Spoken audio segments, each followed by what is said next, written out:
üks võit, üks kaotus.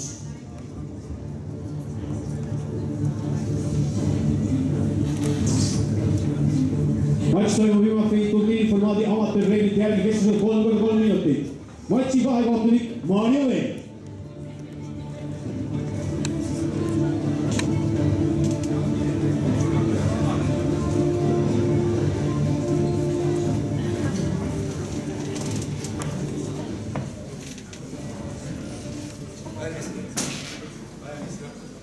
Esimene raund.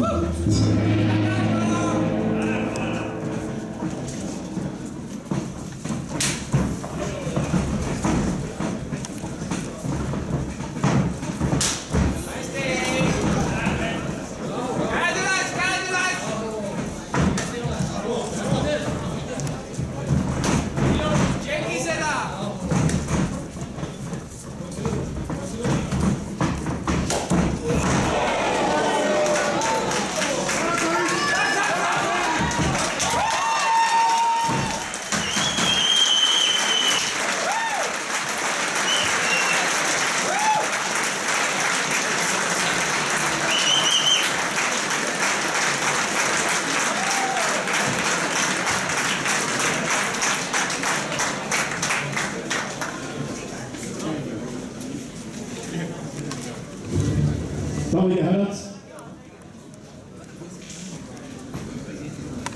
tänase viimase matši on võitnud selja tagant kärgistusega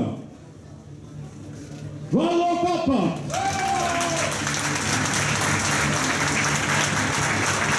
Finaalis saab Vallo vastaseks olema Jaan Angerjärv. Sellega, daamid ja härrad, on meie esimene võistluspäev lõppenud ning homme on meil kavas finaalide päev. Matšid algavad kell 11:00, kes kohale tulla